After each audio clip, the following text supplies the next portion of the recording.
202ତମ ପୌର୍ଣ୍ଣମାସୀର ସଂଘ ଝାଞ୍ଜିର ମଙ୍ଗଳା ସାରସ୍ୱତ ସଂଘ କଟକ ଆନୁକୂଲ୍ୟରେ ନୂଆପଡ଼ା ସ୍ଥିତ ଭଗବାନ ଭାଇଙ୍କ ବାସଭବନରେ ଅଧିବାସ ପାଇଁ ଚଳଚଞ୍ଚଳ। କଟକ ସହର ସନ୍ଧ୍ୟା ଆଗମନରେ ନିରବିବାକ୍ଷଣୀ ଅନ୍ତର୍ଯାମୀ ଭାଇଙ୍କ କଣ୍ଠରୁ ଭାସି ଆସୁଥିଲା ସଞ୍ଜ ସମୀରଣୀ ମୃଦୁଳ କମ୍ପନେ।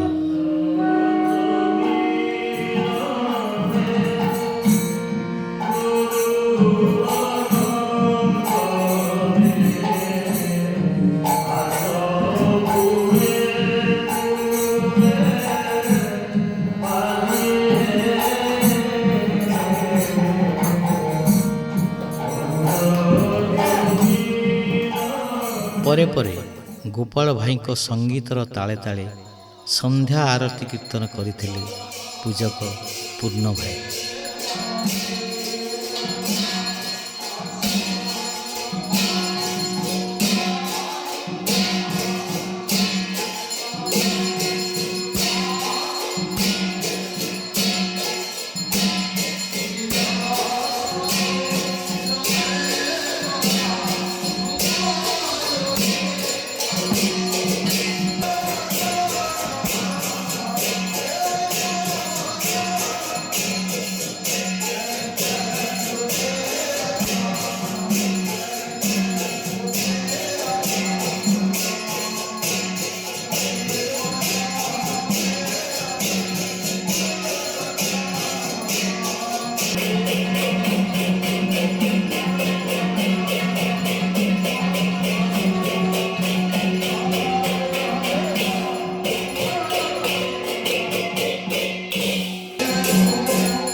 ଗୁରୁଙ୍କର ସବୁ ଜ୍ଞାନ ଶିଷ୍ୟ ମଧ୍ୟରେ ସଞ୍ଚାରିତ ହୁଏ।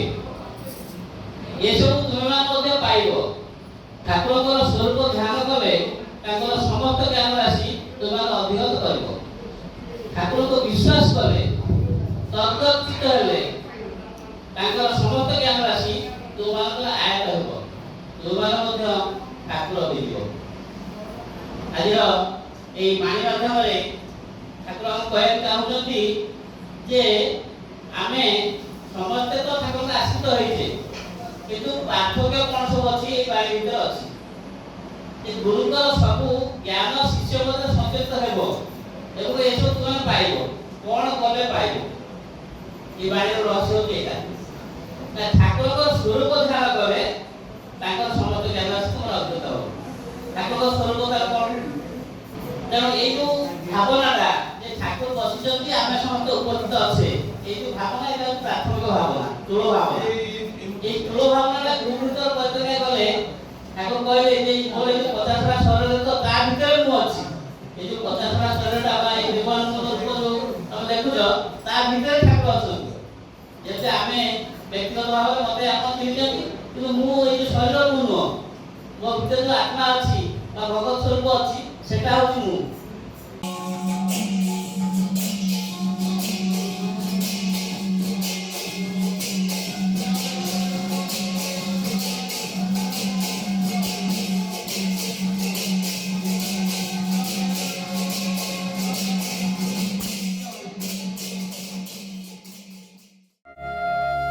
ପୂର୍ବ ଆକାଶରେ ସୂର୍ଯ୍ୟଙ୍କର ଲାଲ ରଶ୍ମି ବିଚ୍ଛୁରିତ ହୋଇ ଠାକୁର ମହାରାଜଙ୍କର ଆଗମନୀର ବାର୍ତ୍ତା ଦେବା ମାତ୍ରେ ପୂଜା ଦିବସର ଆରମ୍ଭ ହୁଏ ଗୋପାଳ ଭାଇଙ୍କ ଜାଗରଣରୁ।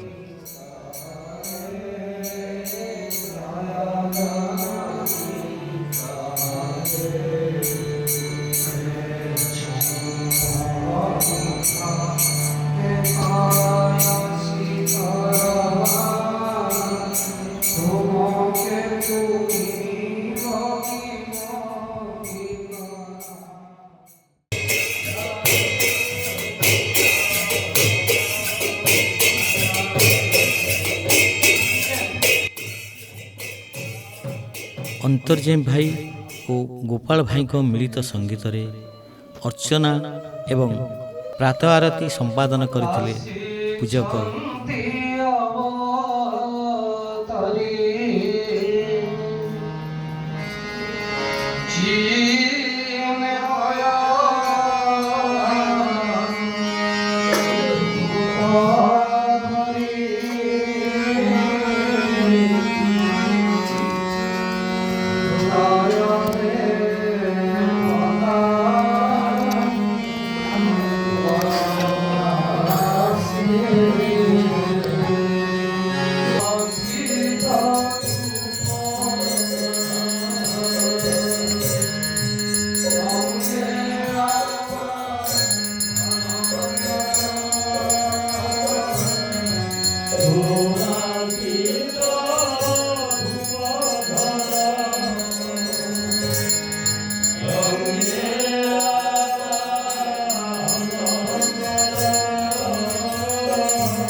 সেবা করিবা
জয় দেবী চণ্ডী জয় রুদ্রহরি জয় সর্বগতি দেবী কালরাত্রি নমস্তে।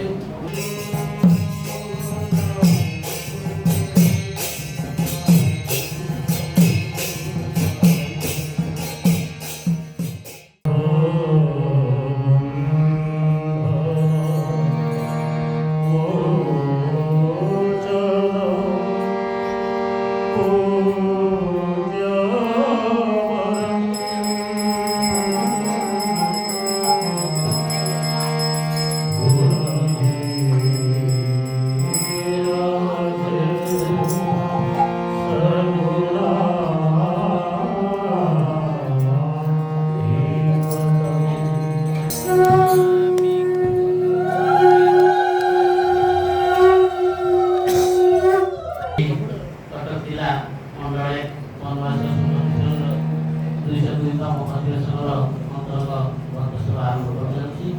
এই অন্তর্গত বক্তব্যରେ শ্রী ঠাকুর মহারাজଙ୍କୁ ସଭାପତି ଆସନ ଅଳଙ୍କୃତ କରି ସଭା କାର୍ଯ୍ୟ ନିର୍ବାହ କରିବା ପାଇଁ ତ ସଙ୍ଗେ ସଙ୍ଗେ ତାଙ୍କର ପ୍ରତିନିଧିତ୍ୱ କରିବା ପାଇଁ ଆମର ତତ୍ତ୍ୱାବଧାୟିକା ସମିତିର ଉତ୍କଳ ବିଭାଗର ସହସଭାପତି ସୁରେଶ ଚନ୍ଦ୍ର ମହାପାତ୍ର ଅନୁରୋଧ କରିବି ସେ ପ୍ରତିନିଧି ସଭାପତି ଆସନ ପୂର୍ବରୁ ଠାକୁରଙ୍କ ପାଦପଦ୍ମରେ କାର୍ଯ୍ୟଚନ୍ଦ୍ର ଅପୂର୍ବ ଆସନ ଗ୍ରହଣ କରିବେ।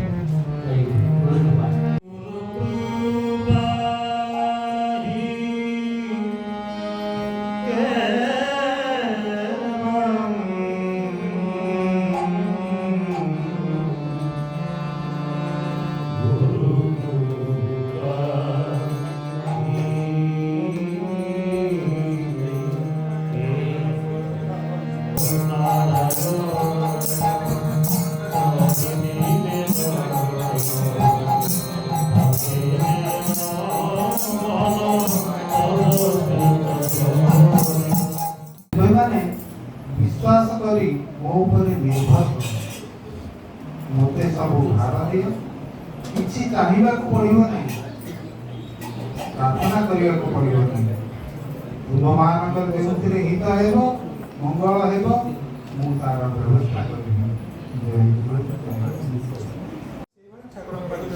ठाकुर कहते जहाँ से सरल भाव में आ गभीर भाव में विश्वास करवा ठाकुर तो सत्यलाभ दुईटा कथा गोटे कठोर सन्यास योग द्वितीयटा है गुरुंर सेवा गुरुंर सेवा अर्थ बाटिक गभीर विश्वास रही आम पालन करवा से शक्ति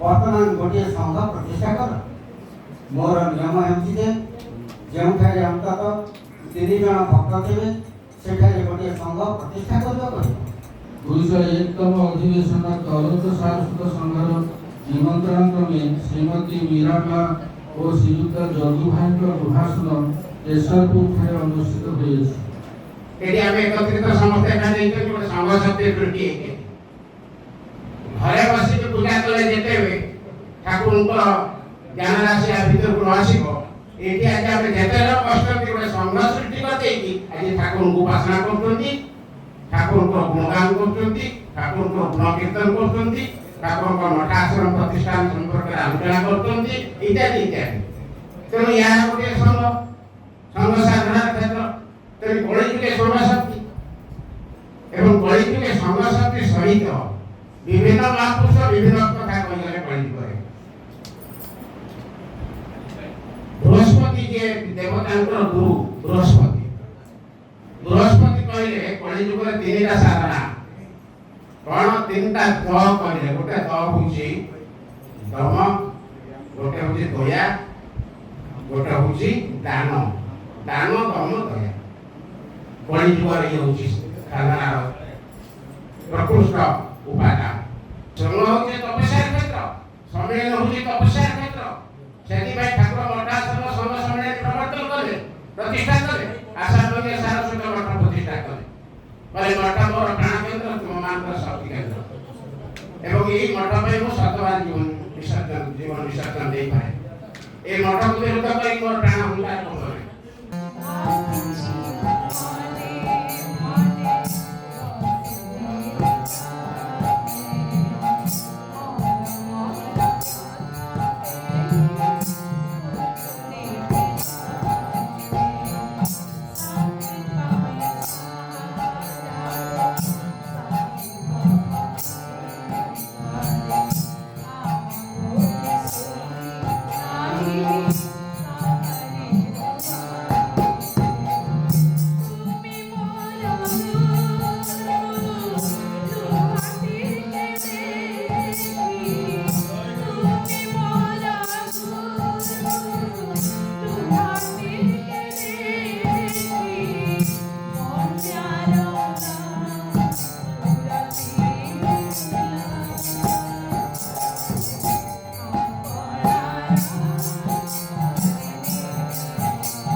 ଠାକୁର ମୁଁ ଭଲ ପାଉଛି, ଠାକୁରଙ୍କ ପାଖକୁ ଆସିଛି, ଠାକୁର ମୋତେ ଭଲ ଲାଗୁଛି, ଠାକୁରଙ୍କ ଭଜନ ଭଲ ଲାଗୁଛି, ଠାକୁରଙ୍କ ପ୍ରସାଦ ଭଲ ଲାଗୁଛି, ଠାକୁରଙ୍କ ସାଜସଜ୍ଜା ଭଲ ଲାଗୁଛି, ଠାକୁରଙ୍କର ଯାହା ସ୍ୱସ୍ଥ ଲିଖିତ ବାଣୀ ଅଛି ଯାହା ସେଗୁଡ଼ାକ ମୋତେ ଭଲ ଲାଗୁଛି। ମୁଁ ସେଇଟା ଦେଖି ସେଇ ଜିନିଷଟା ଏଇଟା ଆଲୋଚିତ ହେଉଛି, ତ ମୁଁ ସେଇଥିପାଇଁ ସମ୍ମୁଖ ଆସିଲି। ସେଦିନ ମୋ ସହିତ ସୁରେଶ ଭାଇ ମୋ ପାଇଁ ଯେଭଳି ଭାବରେ ଭଲ ଥିଲେ, ଯେଉଁଭଳି ଭାବରେ ସୁରେଶ ଭାଇକୁ ସେଇଦିନ ଭଲ ପାଉଥିଲେ, ଯେଉଁ ଲିଙ୍ଗରାଜ ଭାଇ ମୋତେ ସେଇଦିନ ଭଲ ପାଉଥିଲେ।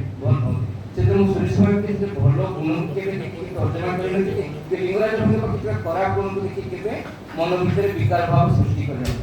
ସେଦିନ ପ୍ରଥମ ଯେହେତୁ ମୋ ସାଙ୍ଗରେ ସମସ୍ତଙ୍କ ପ୍ରତି ମୋର ସମାନ ଭାବ ଥିଲା ଏବଂ ଠାକୁରଙ୍କ ପ୍ରତି ସେଇ ଭାବରେ ଅନାବିଳ ଭାବ ଥିଲା, ଯେଉଁଟାକି ମୁଁ ଠାକୁରଙ୍କ ସହିତ କେବଳ ଯୁକ୍ତ ହେଉଥିଲି। କୋଉ ଭାଇ ଗତ ସମୟରେ କ'ଣ କହିଥିଲେ, କୋଉ ଭାଇ ଗଲା ପରେ କ'ଣ କହିବେ, ସେଇଗୁଡ଼ାକ ମୋ ମନକୁ ଆନ୍ଦୋଳିତ କରୁନଥିଲା, କି ଆଶ୍ରମରେ କ'ଣ ହେଲା କି ମଠରେ କ'ଣ ହେଲା ସେଟା ମୋତେ ଆନ୍ଦୋଳିତ କରୁନଥିଲା। ପ୍ରଥମ ଦିନର ସଂଘ ଶକ୍ତି, ପ୍ରଥମ ଦିନର ସଂଘରେ ମୋର ଯାହା ଅନୁଭୂତି ଥିଲା, ଯେଉଁ ଭାବ ଥିଲା, ସେଇ ଭାବଟାକୁ ଯଦି ମୁଁ ସବୁ ସଂଘରେ ବଜାୟ ରଖିପାରି ଯାଏ, ତାହେଲେ ଦେଖନ୍ତୁ କାହା ସହିତ ବି ମୋର ବିରୋଧ ଭାବ ଆସିବନି। ମୁଁ କେବଳ ଆସିଛି ଠାକୁରଙ୍କୁ ଭଲ ପାଇବା ପାଇଁ, ଠାକୁରଙ୍କ ଭାବରେ ଭାବିଥାବି, ଠାକୁର ଯେଉଁ ଇଚ୍ଛା କରୁଛନ୍ତି ତାକୁ ପ୍ରଚୁର କରିବା ପାଇଁ ଚେଷ୍ଟା କରିବି ଏବଂ ସବୁ ଭାଇ ମଧ୍ୟ ସେଇ କାମ ପାଇଁ ଆସିଛନ୍ତି, ସେଇ କାମ ହିଁ କରୁଛନ୍ତି। ଏଇ ଚିନ୍ତା ମୋ ଭିତରେ ଥିଲା। ଯଦି ମୁଁ ଦେଖୁଥିଲି ଭାଇ ଠାକୁରଙ୍କୁ ପୂଜା କରୁଛନ୍ତି, ମୁଁ ସେଇଦିନ ଭାବୁଥିଲି ଯେ ମୁଁ ଠାକୁରଙ୍କ ପାଖରେ କୋଉ ଦିନ ସେମିତି ପୂଜା କରିପାରିବି। ଠାକୁରଙ୍କ ଭାଇଙ୍କ ଠାରୁ ଭାଇ ଠାକୁରଙ୍କ ପାଇଁ କେତେ, ଠାକୁରଙ୍କ ଠାରୁ କେତେ ଆଶୀର୍ବାଦ ପାଇଛନ୍ତି, ଯୋଉଟାକି ସେ ଠାକୁରଙ୍କ ନିତ୍ୟ ସେବା କରିପାରୁଛନ୍ତି, ଆରତି କରିପାରୁଛନ୍ତି।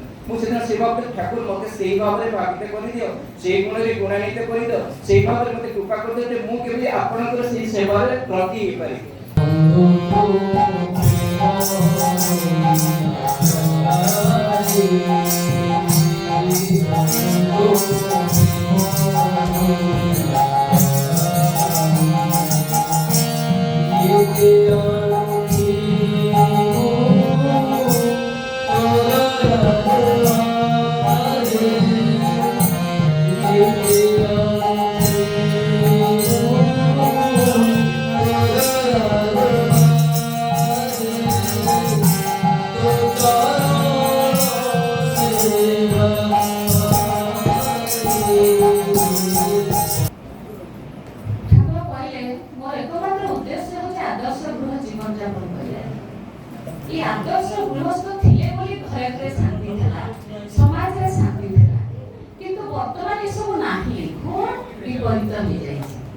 चाहे जुग धर्म कहीपर निजर काल कहीपर समाज कहीपर निजर शिष्टाचार निजको निजे प्रश्न पचार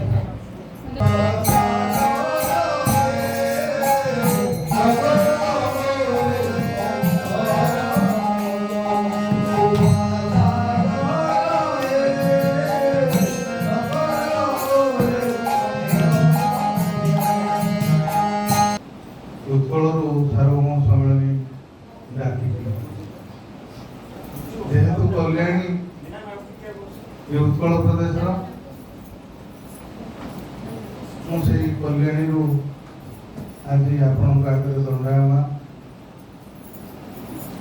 सार्वभौम सम्मेलन ସୁଚାରୁ ରୂପେ ଭଲରେ ହେଇପାରିବ ସେସବୁ ଦାୟିତ୍ୱ ଆମ ସଂଘ ସହିତ ଆପଣମାନଙ୍କର। ଭାବ ବିନିମୟ ଏମିତି ପାଇଁ କରିଛନ୍ତି ଯେ ଜଣେ ଜଣଙ୍କର ଭାବ ଶୁଣିଲେ ତା ଭିତରେ ଏତେ ତା ଭିତରେ ଆନନ୍ଦ ଆସିବ। ଯଦି ଭାବ ନ ଆସୁଥିବ କଷ୍ଟ ଆସିବ। ସେ ଠାକୁରଙ୍କୁ ପଚାରିବ, ଠାକୁର ମୁଁ କଣ ଏମିତି ଭୁଲ କରିଛି ଯୋଉଥିପାଇଁ ମତେ ଭାବ ଆସୁନି। କିନ୍ତୁ ଭାବ ଆସିବା ପାଇଁ ହେଲେ ପ୍ରଥମେ ସେ ମା ଯେମିତି କହିଲେ ସଂଘ ବିଷୟରେ, ମୁଁ ଏତିକି କହିବି ନିଗମ ଭାଇଙ୍କ କଥାରେ ମୁଁ ସହମତ ଯେ ସଂଘ ସବୁବେଳେ ସୁନ୍ଦର। ଯେମିତି ଘର ଗୋଟେ ପରିବାର ଏକାନବର୍ତ୍ତୀ ଯୌଥ ପରିବାରରେ ଗୁଣାଏ ଲୋକ ଥାନ୍ତି, ଗୋଟେ ମିନିଟ ମତାନ୍ତର ହେଲେ ବି ପର ମୁହୂର୍ତ୍ତରେ ଆପଣାର ରକ୍ତର ସମ୍ପର୍କ ଯୋଗୁଁ ସମସ୍ତେ ଏକାଠି ହେଇଯାଆନ୍ତି। ସେମିତି ଠାକୁରଙ୍କ ପରିବାରରେ ସଂଘ ବି ସେଇଆ। ଜଣେ ଭାଇ ଯଦି କୌଣସି ଭୁଲ କଥା କହୁଛନ୍ତି, ସାଙ୍ଗେ ସାଙ୍ଗେ ଆମ ଭିତରେ ଦୁଃଖ ଆସିଲେ ବି ପର ମୁହୂର୍ତ୍ତରେ ଆମେ ଭାବୁଛୁ କିମ୍ବା ଭାଇ ଯେ କହିଥାନ୍ତି ବି ସଜାଡ଼ି ହେଇଯାନ୍ତି, ନାଇଁ ନା ଏଇ କାରଣ ଯୋଗୁଁ ମୁଁ କହିଲି। ତାହେଲେ ଆମ ଭିତରେ ଏଇ ଯୋଉ ଭଲ ପାଇବାଟା କେମିତି ଆସୁଛି ନା ଆମେ ଠାକୁରଙ୍କୁ ଭଲ ପାଉଛୁ ବୋଲି। ଆମେ ଠାକୁରଙ୍କୁ ଭଲ ପାଉଛୁ ବୋଲି ଆମ ଭିତରେ ଏଇ ଭଲ ପାଇବା ସମସ୍ତଙ୍କ ଭିତରେ। ଆଉ ମୁଁ ଅନ୍ୟମାନଙ୍କ ବିଷୟରେ କହିପାରିବିନି। ମୁଁ ଠାକୁରଙ୍କୁ ସବୁବେଳେ କହେ, ଠାକୁର ମୁଁ ଯାହାକୁ ଅନାଏ ଯେମିତି ଆପଣଙ୍କ ଭଳିଆ ସେ ଦେଖାଯାଉ। କାରଣ ଆପଣଙ୍କ ଭଳିଆ ଦେଖାଗଲେ ମୋ ଭିତରେ ଯେ ଅପ୍ରିୟତା ଆଉ କ୍ରୋଧ ଭାବ ଅଛି ଦୂର ହେଇକି ମୁଁ ଟିକେ ଭଲ ପାଇଛି।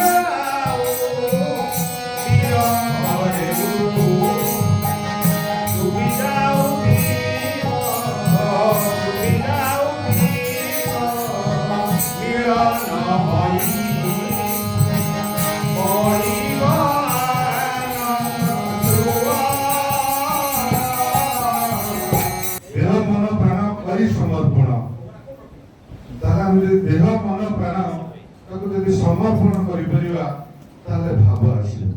ଭାବ ହଉଛି ଗୋଟେ କୃପା। ଭାବ ଏତେ ସହଜର କଥା ନୁହେଁ। ଭାବ ଥିଲା ଗୋପୀମାନଙ୍କ ପାଖରେ, ସେ ଶ୍ରୀକୃଷ୍ଣଙ୍କୁ ପାଇଥିଲେ। ଆମ ମାନଙ୍କର ଯଦି ଭାବ ଥିବ ତାହେଲେ ଠାକୁର ଆମକୁ କୃପା କରିବେ। ଗୁରୁଙ୍କର ମାହାତ୍ମ୍ୟ ଯିଏ ଫିଲ୍ କରିଛି, ଯିଏ ଅନୁଭବ କରିଛି, ସେ ଜାଣିଛି ଯେ ବୁଡ଼ିଯିବା ଲୋକକୁ ଯେମିତି କୁଟା ଖେଳେ, ତାହା ଆପଣ ସୁଖରେ ଥାଆନ୍ତୁ ଦୁଃଖରେ ଥାଆନ୍ତୁ ଯେକୌଣସି ପରିସ୍ଥିତିରେ ଥାଆନ୍ତୁ, ଗୁରୁଙ୍କ ହାତ ଯଦି ମୁଣ୍ଡ ଉପରେ ଆପଣ ଫିଲ୍ କରୁଛନ୍ତି, ଆଶୀର୍ବାଦ ଫିଲ୍ କରୁଛନ୍ତି, ଆପଣ ଭାବିବେ ମୁଁ ପାଇଛି ସବୁ କିଛି। ସେଟା ବ୍ୟକ୍ତିଗତ, ସେ ଫିଲିଂଟା ବ୍ୟକ୍ତିଗତ, କାହାକୁ ଇମ୍ପୋଜ କରାଯାଇ ପାରିବ ନାହିଁ ସେ ଭାବ। ଆଉ ସେ ଜିନିଷ ଥରେ ଲାଇଫରେ ଆସିଲା ପରେ ଆପଣଙ୍କୁ ଗୁରୁଙ୍କୁ ସଶରୀରରେ ଦେଖନ୍ତୁ ନ ଦେଖନ୍ତୁ ଅନୁଭବ କରିପାରିବେ, ପ୍ରଶ୍ନର ଉତ୍ତର ମଧ୍ୟ ପାଇବେ। ସେଟା ମୋ ଫିଲିଂ। ଆପଣମାନଙ୍କର ମଧ୍ୟ ସେଟା ହୃଦୟଙ୍ଗମ କରିଥିବେ। କୌଣସି ପରିସ୍ଥିତିରେ ଜୀବନରେ ବହୁତ ପ୍ରକାର ପରିସ୍ଥିତି ଆସେ ଯୋଉଥିରେ ଆପଣ ନିର୍ଦ୍ଦେଶନ ଚାହାନ୍ତି, ଯୋଉଥିରେ ଆପଣ ଉତ୍ତର ଚାହାନ୍ତି। ଏମିତି ପରିସ୍ଥିତି ଆସେ ଆମକୁ ଲାଗେ ଆମକୁ କିଏ ବାଟ ଦେଖାନ୍ତା। ସେ ସମୟରେ ଯଦି ଆପଣ ସମର୍ପିତ ହେଇଯାଆନ୍ତି, ଇଏ ଶରୀର ରୂପ ଗୁରୁ ନୁହଁ, ସମଗ୍ର ସଂସାର ହିଁ ପଦାତ୍ମା। ଆପଣ ଯୋଉ ଲେଖିଛନ୍ତି ଜଗଦାତ୍ମା, ସେ ଜଗତର ଆତ୍ମାଙ୍କ ପାଖରେ ଆପଣ ଯଦି ସମର୍ପିତ ହେଇଯାଇଛନ୍ତି, ଯାହାକୁ ଗୁରୁ ବୋଲି ମାନିଛନ୍ତି, ଦିଗ୍ଦର୍ଶନ ମିଳେ। ଏଟା ସମସ୍ତେ କୌଣସି ନା କୌଣସି ପରିସ୍ଥିତିରେ ହୃଦୟଙ୍ଗମ କରିଥିବେ। ଭାବ ବିନିମୟ ମାନେ କ'ଣ? ଭାବ କ'ଣ ପାଇଛି ସେଇଟାକୁ କହିବି, ପର୍ଟିକୁଲାର ଭାବ। ଏବେ ବାତ୍ୟା ହେଲା, ପବନ ଜୋରସୋର ପବନ ହେଇଥିଲା, ଲାଇନ୍ କଟିଗଲା ଗୁରୁବାର ସନ୍ଧ୍ୟାବେଳୁ 7ଟାରୁ, ତାପରେ ଶୁକ୍ରବାର 7ଟା ଲାଇନ୍ ଯାଇଛି। ତାପରେ ଆମେ ଜଳଖିଆ କରି ଖାଇଲୁ, ଖରାବେଳୁ ପ୍ରସାଦ କିଣି ଆଣି ଖାଇଲେ। ତାପରେ ପରେ ବାହାର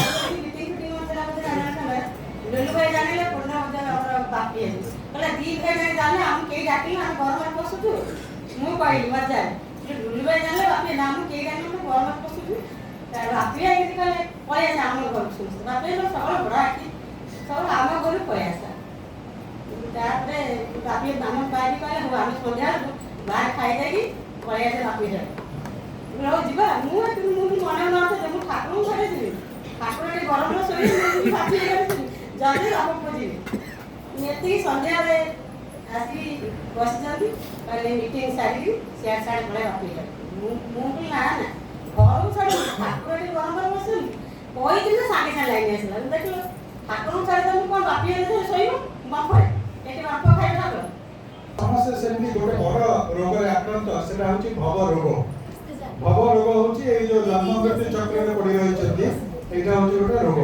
ତେଣୁ ଏଇ ରୋଗରୁ ମୁକ୍ତ ହେବା ପାଇଁ ହେଲେ ଆମେ ଖୋଜି ପାଇଛନ୍ତି କିମ୍ବା ଜଣଙ୍କର ଥାଏ ଫ୍ୟାମିଲି ଫିଜିସିଆନ୍ ଥାନ୍ତି ସେମିତି ଆମେ କେହି ଘରୁ ମଧ୍ୟ ଠାକୁରଙ୍କୁ ଆମେ ଘର ବାପା ମାଆଙ୍କର ଇଏର ସ୍ୱୀକୃତିରୁ ଠାକୁରଙ୍କ ଭଳି ଗୁରୁଙ୍କୁ ଆମେ ପାଇଛନ୍ତି। ସିଏ ହେଉଛନ୍ତି ଭବ ରୋଗର ଚିକିତ୍ସକ।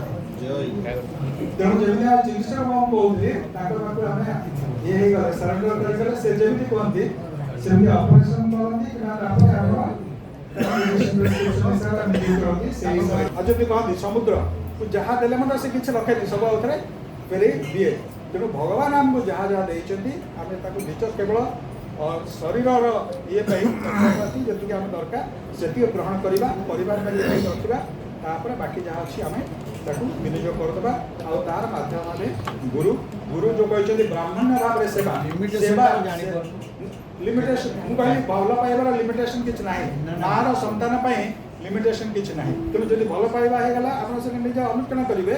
ଯେତେବେଳେ ହବ ଯେତେବେଳେ ଇଏ ଅସୁବିଧା ହବ ଗୋଟେ ମାନେ ଘରେ ଗୋଟେ ଇଏ ପଡ଼ିଛି କ'ଣ ବଡ଼ ବିପଦ ପଡ଼ିଛି ସେତେବେଳେ ଆପଣଙ୍କର ଲିମିଟେସନ କିଛି କାମ କରିବେ। ଯେଉଁ ବଡ଼ ଅପରେସନ ଅଛି ଜୀବନ ରକ୍ଷା କରିବା ପାଇଁ ଗୋଟେ ଅପରେସନ ଅଛି ଯେତେ ଟଙ୍କା ଥିଲେ ଆପଣ ସମ୍ବଳ ନଥିଲେ ମଧ୍ୟ ଆପଣ ସେଟା ବାଧା ହୁଏ କି ଆପଣ ତାର ବାଟ ଖୋଜିକି ବାହାର କରନ୍ତି ଦରକାର ଭିକ୍ଷା ମଧ୍ୟ ମାଗନ୍ତି। ତେଣୁ ମେନ୍ ହେଲା ମାନସିକ ସ୍ତରରେ ଆମେ ପ୍ରସ୍ତୁତ ହେବା ଦରକାର। ବନବାସ କଟକ ଜିଲ୍ଲା ବନବାସ ସଂଘ ମଣ୍ଡଳ ସେବା ଦାୟିତ୍ୱ ତମ ଗାଁ ସ୍ଥିତ ଛାତ୍ର ସଂଘର ଅଛି। ସେଥିପାଇଁ ସେ ଠାକୁର ସାଧାରଣ ମିଳିତ ନିମନ୍ତ୍ରଣ ଜଣାଇଛି। ଜୁନ୍ ମାସ 7 ତାରିଖ ଶୁଭ ଦିବସ 7 ତାରିଖ ପୂଜା ଦିବସ। ତେଣୁ ଖାଲି ଠାକୁର ଯେ ଉପସ୍ଥିତ ସବୁବେଳେ ତ ଅଛନ୍ତି ନିଶ୍ଚୟ ରହିବେ ତାଙ୍କ ସହିତ ତାଙ୍କ ପାର୍ଶ୍ୱଦମାନେ ନ ଗଲେ ଆନନ୍ଦ ଅନୁଭବ କରିବାକୁ ଆନନ୍ଦଟା ଅତ୍ୟଧିକ ବଢ଼ିଯାଏ। ତେଣୁ ଆଶା କରିବି ଉପସ୍ଥିତ ଯେତେ ଗୁରୁ ଭାଇ ମା ମାନେ ଅଛନ୍ତି ତା ସହିତ ଯେଉଁମାନେ ବି ଆସିନାହାନ୍ତି ଯେଉଁ ସଂଘର ସମସ୍ତଙ୍କୁ ଟିକେ ମୋର ବାର୍ତ୍ତା ଆପଣଙ୍କ ମଧ୍ୟରେ ପଠେଇ ସମସ୍ତେ ଅଧିବାସ ଦିନ ଉପସ୍ଥିତ ହୋଇ ଆମମାନଙ୍କୁ ସେବା ପ୍ରଦାନ କରିବାର